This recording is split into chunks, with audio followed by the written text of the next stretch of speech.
Olá, sejam todos bem-vindos ao 3,5, o podcast para quem gosta de carros da Fiat. O meu nome é Jacó Paz, eu sou editor de livros e fanboy da Fiat. Por aqui você fica por dentro da Fiat, semana sim, semana não, conferindo novidades da marca, eletrificação, análises, segredos, histórias, além da cultura do carro italiano, na qual estão inseridos os modelos da Fiat e também as marcas em seu entorno, reunidas sob o guarda-chuva da Stellantis. No episódio de hoje eu compartilho com vocês um pouco sobre a minha visão envolvendo carros elétricos e híbridos nacionais. A partir de estudos, dados e falas importantes do setor, explico o porquê, a meu ver, a escolha da Stellantis em focar primeiro nos híbridos e depois nos elétricos faz mais sentido considerando a realidade econômica, cultural e ambiental do Brasil, além de ter tudo a ver com o DNA da Fiat. Vamos lá?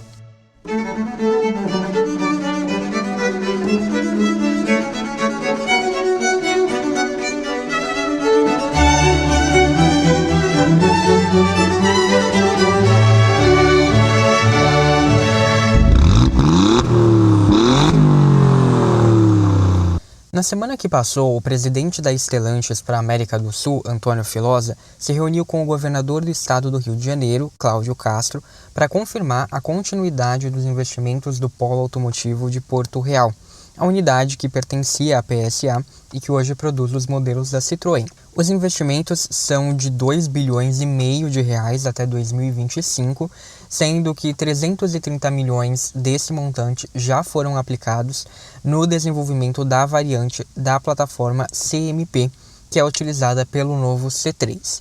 E, inclusive, o novo C3 Aircross, que começa a ser produzido em breve em Porto Real, foi apresentado ao governador do Rio e, na ocasião, o grupo reiterou que a sua plataforma de eletrificação, que eles chamaram de Bio-Hybrid, é compatível com o Polo e que, abre aspas, Porto Real está preparado para receber modelos das diversas marcas que compõem a Stellantis. É uma planta estratégica para o desenvolvimento do grupo na América do Sul, fecha aspas, foi o que o Antônio Filosa disse. Logo de lá, com certeza a gente vai ver sair opções eletrificadas e talvez até mesmo elétricas no futuro, além do terceiro integrante da família C-Cubed, que deve ser um sedã com estilo fastback. Existe, inclusive, a partir dessa fala, a possibilidade até mesmo de algum modelo da Fiat, já que essa marca vai passar a utilizar a plataforma CMP também, saia de lá. Com isso, eu aproveito a ocasião para falar um pouco sobre a eletrificação e, mais especificamente, a eletrificação da Stellantis no nosso país. Nos últimos meses, a gente viu que a Stellantis vem enfrentando meio que uma batalha, sobretudo com a GM, a respeito de qual seria o melhor caminho para a descarbonização do setor no nosso país. Afinal, a gente deveria apostar nos híbridos, enquanto a Europa, enquanto os Estados Unidos já estão definindo metas para encerrar a produção de carros a combustão. A seguir, eu vou compartilhar porque, sim, a meu ver, a Stellantis está certa em defender esse caminho para o nosso mercado. O carro elétrico veio para ficar, gente. Hoje, não importa para quem você pergunta na indústria, é praticamente consenso que o futuro do setor é elétrico. Mas é igualmente verdade que esse futuro vai chegar em tempos e em modos diferentes a depender de cada realidade. Enquanto boa parte da Europa e a China praticamente já vivem essa realidade, com os Estados Unidos seguidos ali bem de perto, o Brasil está mais distante. E é importante dizer que isso não ocorre só por questões econômicas, embora esse talvez seja, sim, o fator principal. Quando se fala da mudança para o carro elétrico, a gente precisa pensar em investimento e desenvolvimento tecnológico, sim, em legislação e incentivos, sim, e enquanto o público está disposto a adotar essa mudança, seja falando no bolso ou na mentalidade mesmo. Sim, então todos esses itens que a gente já está careca de saber sobre carro elétrico, de ouvir falar sobre carro elétrico, são verdade. Mas, para além disso, existe o, obviamente, fator ambiental. que muitas vezes acaba nem sendo citado e deveria ser realmente a razão de tudo. Um estudo realizado desde 2003 pela JRC, JRC, com Kiwi e Eurocar, mostra 250 cenários possíveis para a mobilidade na Europa, a partir de recursos e tecnologias que estão disponíveis ou vão estar disponíveis até 2025. Então são 250 possibilidades. Esse relatório, a gente tem 750 páginas, tem mais de 20 tipos de combustíveis e matérias-primas que foram analisados ao longo desses 20 anos, entre tecnologias como motores a combustão e elétricos, estão indo do híbrido leve ao movido à célula de combustível. E eu estou citando isso, gente, porque fica evidente que essa análise é muito mais complexa do que pode parecer.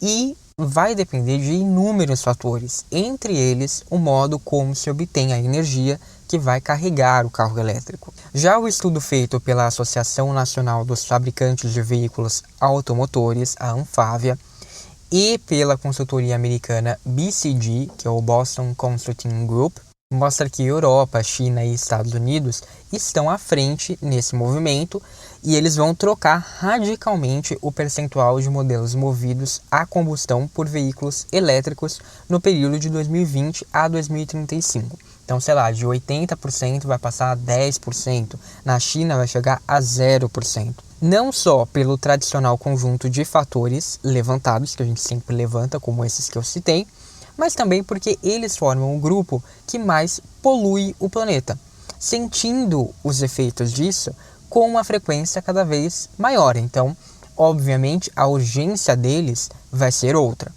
Eles também contam com uma matriz energética mais suja do que a brasileira. Na China, por exemplo, as termoelétricas respondem por 76% do total das emissões do país.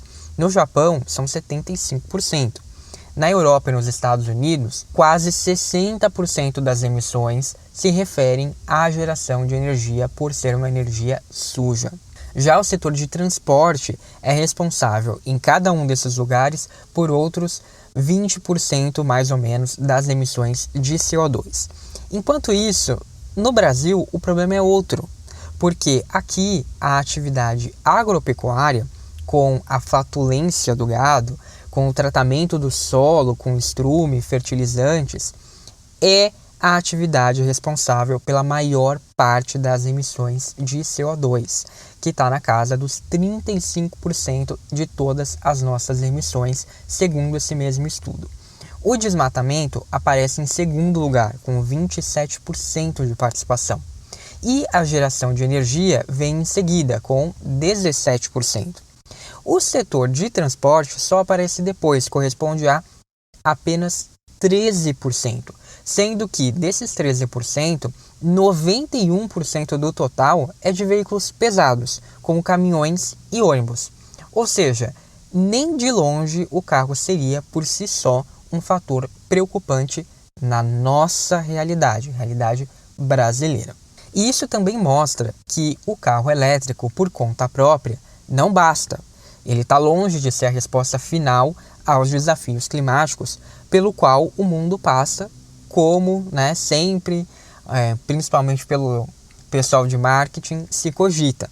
Então, na ânsia de se oferecer uma resposta a esse problema, que é um problema que existe, isso é inegável, e mais ainda, eu acho, em enterrar a péssima repercussão do Dieselgate, o carro elétrico surgiu como uma solução mágica. Porque, afinal de contas, de fato, se você rodar com um carro elétrico, ele vai emitir zero poluentes. Mas a questão não é essa, A questão é como você vai abastecer, como você vai recarregar o carro elétrico, o que você vai fazer com as baterias, como essas baterias vão ser feitas, os materiais vão ser extraídos para fazer essa bateria, como. Então é preciso considerar mais do que só andar com o carro em si. E o mesmo vale para o carro a combustão. Também é preciso saber como esse combustível que vai alimentar o carro vai ser feito. Essa é a questão. Para discutir o real impacto no mundo, a gente vai precisar discutir mais do que só o andar com o carro. O Brasil, considerando essa realidade, em especial a sua matriz energética, que é uma matriz mista com fontes limpas, como as hidrelétricas, mas também com fontes sujas, como as termoelétricas, o atraso em políticas públicas, o baixo poder aquisitivo da população, tudo isso faz parte da nossa realidade. Com todos esses fatores, talvez a gente tenha a chance de debater um pouco melhor essa questão, seja pelo lado positivo, seja pelo lado negativo.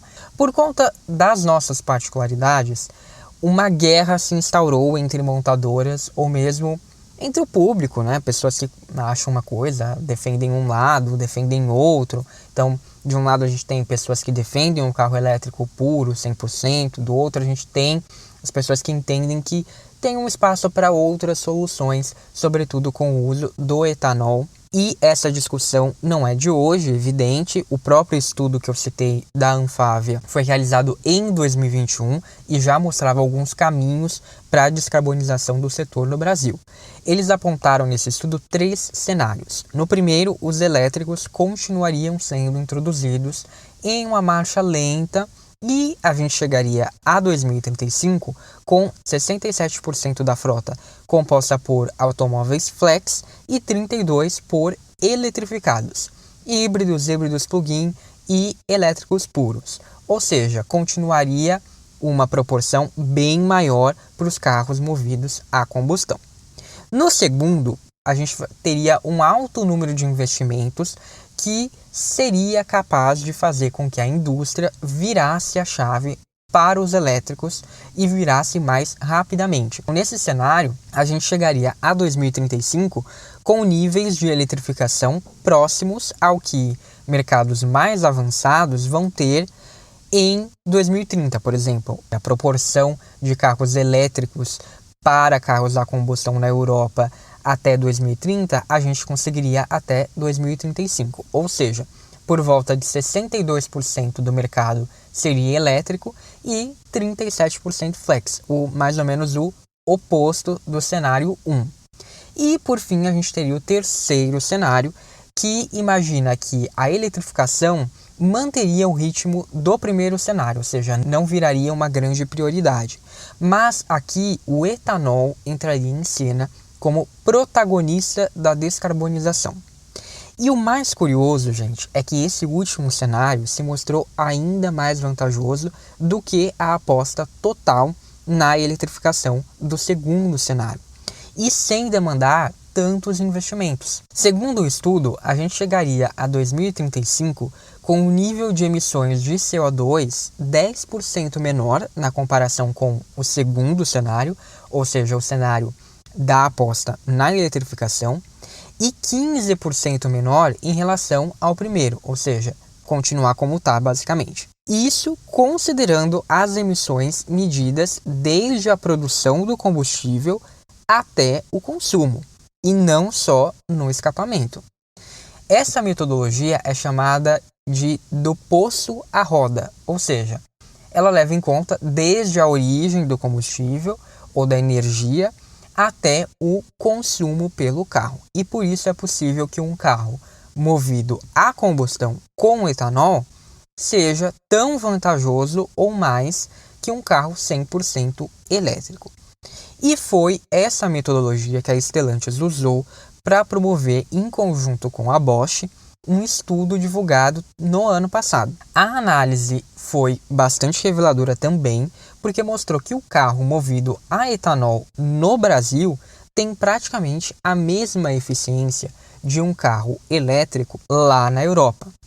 A Stellantis simulou, em um teste dinâmico, um veículo quando alimentado com 4 fontes distintas de energia, a fim justamente de mensurar a emissão total de CO2 em cada situação. Então eles pegaram um Jeep Compass, foi abastecido com etanol e comparado em tempo real com a mesma situação de rodagem em 3 alternativas simuladas. Então, durante o teste, esse carro percorreu 240,49 km. e foram obtidos os seguintes resultados de emissões de CO2 via simulação. Gasolina gerou 60,64 kg de CO2 equivalente. O 100% elétrico com energia europeia gerou 30,41, ou seja, metade do carro a gasolina. O carro com etanol gerou 25,79, ou seja, menos ainda que o carro 100% elétrico europeu. E o carro 100% elétrico com energia brasileira gerou 21,45, ou seja, menos ainda, mas não muito distante do carro a etanol. Ou seja, é um saldo final que mostra que, na comparação entre etanol e gasolina, o uso do etanol evitou uma emissão de 34,85 kg de CO2 equivalente no trajeto, e o veículo abastecido com etanol reduziu mais de 60% a pegada de carbono.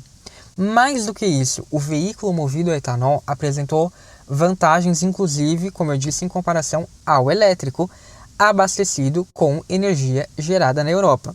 Tudo por conta, justamente, da matriz energética europeia.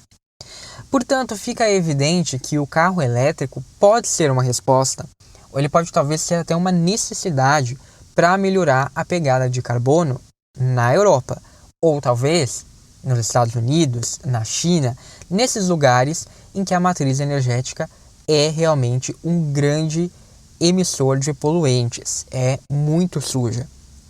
Só que isso não quer dizer, automaticamente, que ele também é uma resposta imediata para a gente, especialmente quando a gente coloca na ponta o descarte das baterias, que é uma questão que não foi resolvida nem lá nem aqui. Será que, com o menor impacto do etanol, o etanol não poderia ser uma melhor resposta? E foi pensando nisso que a Stellantis lançou a plataforma BioElectro no ano passado. Com essa plataforma, o grupo abriu 3 frentes de atuação para pensar em soluções para a descarbonização do setor no nosso mercado e assim ajudar a meta global do grupo de ser carbono neutro até 2038 e reduzir em 50% as emissões já até 2030. Isso, obviamente, em paralelo com as iniciativas globais da Stellantis, que passou a investir em múltiplas alternativas de propulsão e planeja, inclusive, que 100% das suas vendas na União Europeia em 2030 já sejam de veículos elétricos. Nos Estados Unidos, o objetivo é que a participação dos elétricos seja de 50% em 2030. E vale dizer também que, considerando as 14 marcas, até 2030 a Stellantis planeja oferecer no mundo todo 75 modelos de propulsão 100% elétrica, que vão representar vendas anuais, de acordo com o grupo, de 5 milhões de unidades globalmente.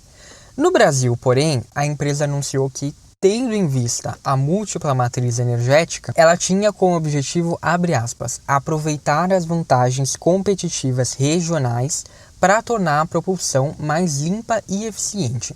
A análise regionalizada mostra que a necessidade de descarbonização do Brasil se dá em uma realidade específica e distinta de outras regiões do planeta.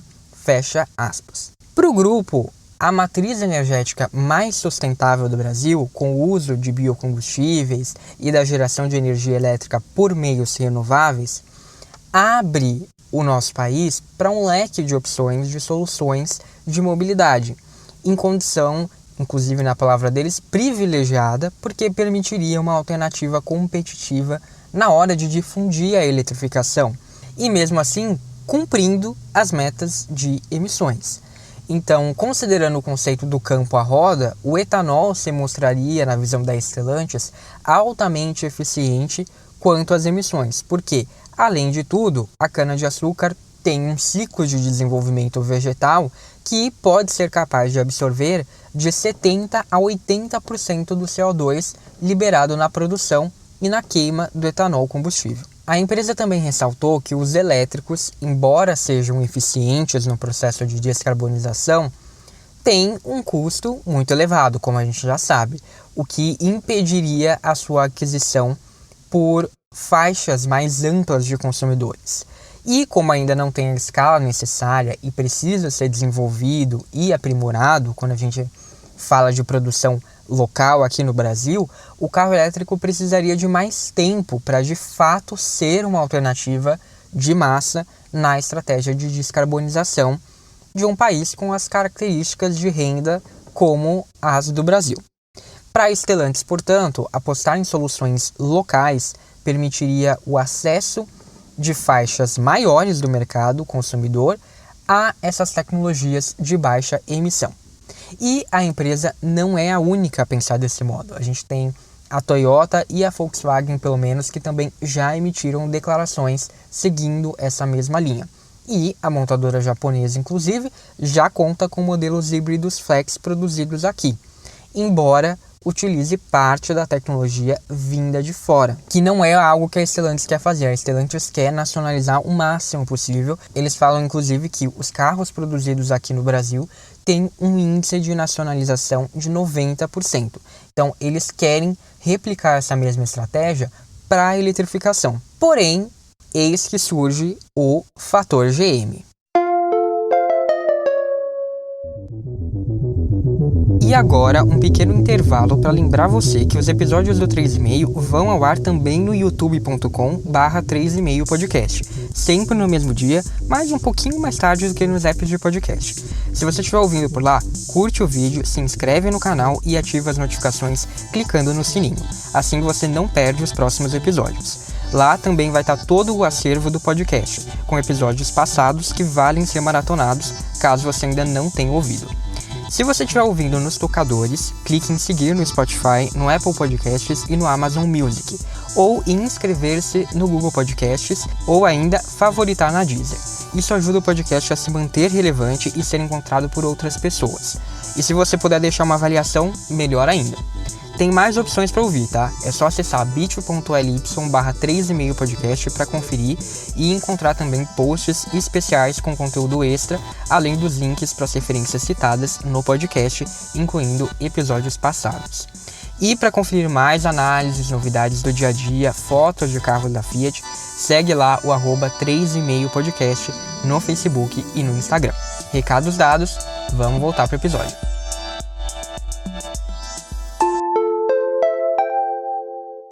Depois do estudo divulgado pela Stellantis, a General Motors, outra grande empresa produtora de automóveis no Brasil, decidiu trazer um contraponto. Na visão dessa marca, nenhuma outra opção é mais vantajosa do que o carro elétrico. No ano passado, o diretor de Engenharia e Planejamento de Produto da GM para a América do Sul, Elby Kramer, declarou o seguinte, abre aspas, apesar da notabilidade do papel do etanol, o Brasil não pode deixar de buscar alternativas mais eficientes, como o carro elétrico, o único que não emite gás carbônico ou poluentes por onde roda.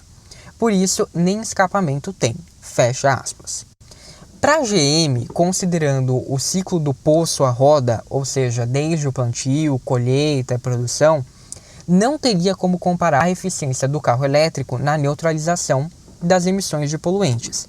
Isso, aliado ao fato de 86% da energia do nosso país vir de fontes renováveis e limpas, tornaria indiscutível o fato de o carro elétrico ser a melhor opção. O problema é que, diferentemente da Stellantis, a GM não apresentou nenhum estudo que aprofunda a sua visão. E como a gente viu, o estudo da Stellantis também leva em consideração a metodologia do poço à roda e garante que os efeitos de um carro elétrico europeu e de um carro abastecido só com etanol são praticamente iguais. Mais do que isso, a GM não explicou como ela vai tornar os seus carros elétricos produzidos no Brasil acessíveis à população em um intervalo tão rápido. A gente precisa considerar que hoje, mesmo na Europa, as marcas estão correndo contra o tempo para ver qual vai ser capaz de lançar primeiro um elétrico com preço inferior aos 25 mil euros, o que poderia tornar a tecnologia mais acessível. A própria Fiat está no páreo dessa disputa com o carro que deve ser a próxima geração do Panda. Ainda assim, 25 mil euros é um valor consideravelmente acima dos 12 mil euros pedidos hoje por um Panda híbrido leve. E ainda que essas montadoras consigam atingir o objetivo, um carro de 25 mil euros nada mais é do que um carro de 130 mil reais, em uma conversão direta. Portanto, bastante distante da maior parte da população brasileira. A verdade é que a GM se opõe a pensar em um cenário de transição no Brasil por outro motivo. A matriz mandou. O grupo americano já decidiu que não vai apostar em carros híbridos, eles vão pular diretamente para os elétricos. Nos Estados Unidos, essa migração já começou. Como a filial brasileira tem pouco poder de barganha, ao contrário do que a gente vê na Stellantis, não tem muita opção para a GM a não ser fazer lobby pelo carro elétrico, à espera de um milagre que caia do céu e facilite essa missão, que vai ser conciliar a visão autocrática da matriz com a realidade brasileira. E também vale dizer que, diferentemente das montadoras chinesas, a GM não vai contar com subsídios e incentivos do seu país de origem para produzir os seus carros em outros lugares do mundo e importar aqui para o nosso mercado com um preço relativamente competitivo. Portanto, para mim é muito difícil enxergar um futuro que não seja parecido com o da Ford, caso nada mude para a GM. Outro ponto levantado pela General Motors, na fala do seu diretor de Relações Públicas e Governamentais, o Adriano Barros, em um painel do evento Automotive Business Experience de 2022, foi de que, abre aspas, hoje estão sendo tomadas as decisões globais referentes aos centros produtivos de veículos elétricos. Se não estivermos preparados, ficaremos para trás. Fecha aspas. É um ponto levantado também por Sérgio Quintanilha, que é um jornalista dedicado ao setor automotivo desde 89. Ele fez um artigo publicado no Autopapo, ele está estudando essas transformações da indústria, e ele pergunta se faz sentido investir dinheiro, tempo e pesquisa em motores que, segundo ele, estariam, abre aspas, condenados a morrer no mundo inteiro, fecha aspas. E ele completa dizendo o seguinte, abre aspas, seria apostar em novos CDs e discos de vinil no mundo que só consome música pelo Deezer e Spotify. Seria lançar um novo jornal impresso numa sociedade que se informa pela internet.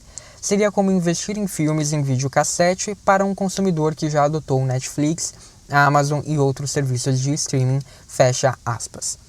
A gente de fato vai ficar com uma tecnologia que, dependendo do ponto de vista, pode ser considerada defasada. Mas é importante lembrar que a gente está falando de América do Norte, Europa, China. América do Norte a gente está falando mais dos Estados Unidos e Canadá, principalmente. Europa também não são todos os países da Europa, mas em algum momento provavelmente vai ser. China, Japão. Então não dá para dizer que todos os outros mercados também vão mudar para o elétrico junto com esses. Além disso, os motores a combustão que vão ser utilizados no processo de eletrificação já existem hoje, inclusive nesses mercados todos. E ainda são motores modernos, motores eficientes, pelo menos no caso da Stellantis, são motores recém-lançados, considerando o ciclo de vida de um motor, falando das famílias GSE e GME. Considerando que os problemas do Brasil na descarbonização são maiores em outras esferas, mesmo que a eletrificação em um primeiro momento não seja feita com carro 100% elétrico, não dá para dizer que a situação vai piorar. E não é como se a gente estivesse dizendo que o carro elétrico não vai chegar. Pelo contrário, a própria Stellantis sabe que essa etapa é inevitável. Como eles dizem, abre aspas, está claro que a propulsão elétrica é a tendência dominante do setor automotivo mundial. E a Stellantis, como uma das maiores empresas globais do setor, avança nessa direção. Não se trata, portanto, de contrapor descarbonização e eletrificação. A descarbonização é o resultado desejado e necessário, enquanto a eletrificação é um dos caminhos para se alcançar a descarbonização da mobilidade. O emprego do etanol combinado com eletrificação é o caminho mais rápido e viável do ponto de vista social, econômico e ambiental para uma crescente eletrificação da frota brasileira, fecha aspas. Ou seja, o híbrido flex ou a etanol é uma oportunidade de colocar a descarbonização em prática já, enquanto não existiria espaço para a eletrificação pura. Tanto é que O João Irineu Medeiros, que é o vice-presidente de assuntos regulatórios da Stellantis na América do Sul, disse em entrevista ao jornal O Tempo que, abre aspas, de agora até 2030, esse programa de hibridização estará sendo implementado nos carros novos, fecha aspas, para atender o objetivo da Stellantis de reduzir em 50% as emissões de CO2 do grupo até 2030.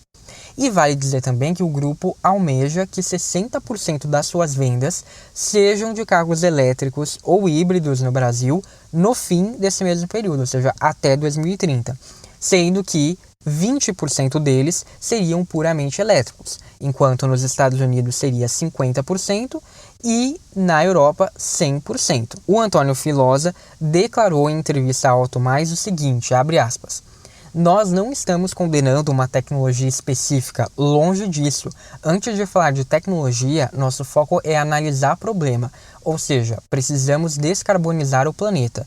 E existem diferentes tecnologias para isso, sendo que alguns países só contam com a eletrificação para resolver o problema, e outros, como o Brasil, podem eletrificar também. Mas aqui a gente tem o etanol, que pode ser combinado com a energia elétrica, para a gente ter grandes resultados. Esse é o nosso plano, fecha aspas. O Rafael Cheng, que é o presidente da Toyota do Brasil, foi em um caminho semelhante no painel do Automotive Business Experience de 2022.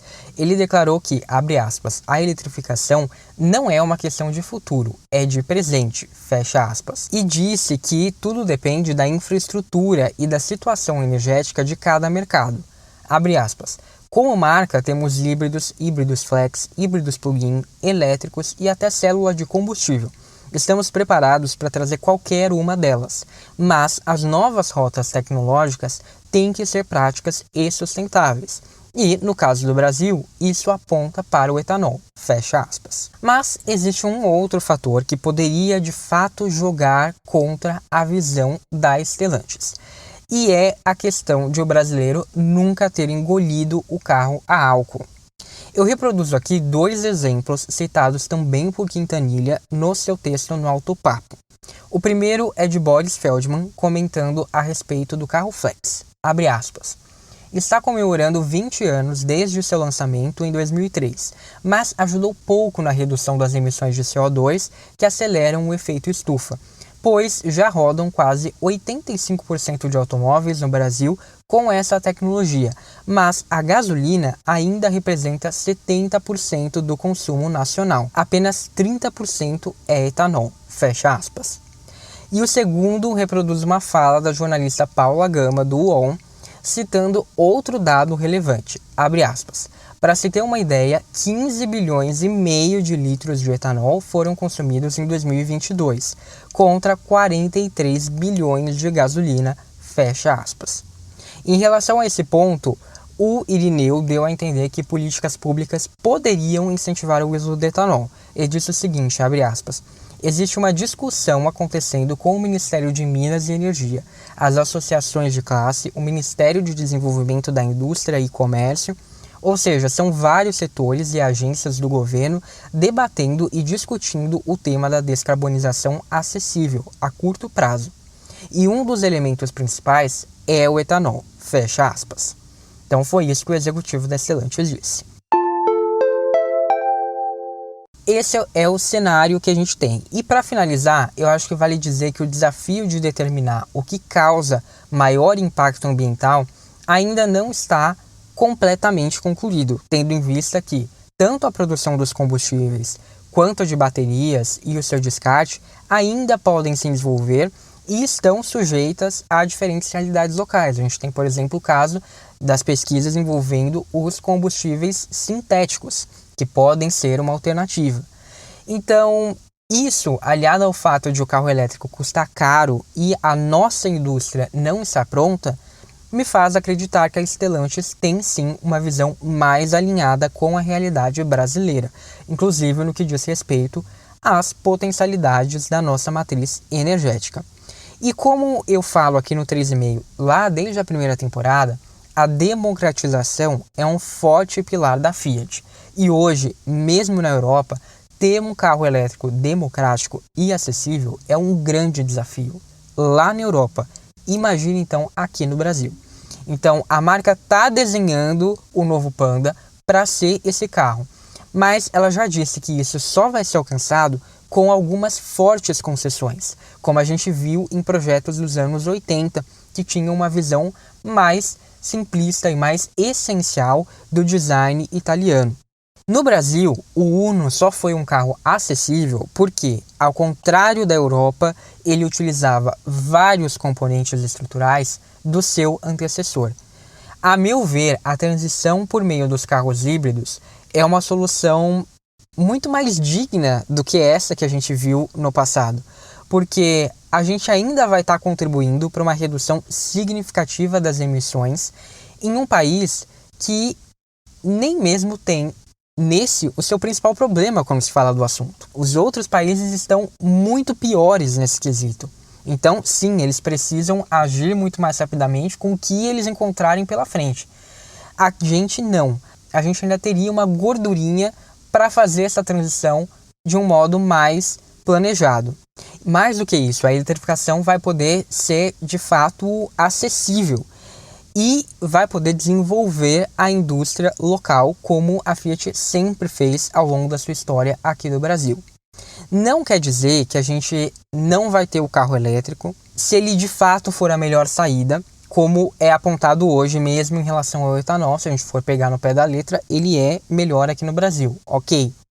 Então, se isso realmente ser confirmado aqui para frente, não quer dizer que a gente não vai ter o carro elétrico. Nem que os nossos carros vão ser piores até lá só por conta disso. A gente pode inclusive ter modelos estruturalmente em dia com os modelos da Europa, o que já é um grande avanço. E ainda assim a gente vai estar no caminho da eletrificação, ainda assim a gente vai estar combatendo a emissão de poluentes. Então, para mim, é uma concessão que faz sentido, considerando as infraestruturas que a gente tem aqui no Brasil. Física, né, que também é uma questão que a gente precisa levar em conta, porque vai precisar demandar toda uma alteração, postos de combustível, de recargas, de estrutura na rede de energia. É também monetária, porque as pessoas precisam estar aptas para adquirir esse tipo de carro. E também até cultural, porque as pessoas precisam estar dispostas a mudar para esse tipo de carro. Então são muitas infraestruturas que precisam mudar para que o país tenha carros elétricos. E tenha carros elétricos, aí sim, sem concessões.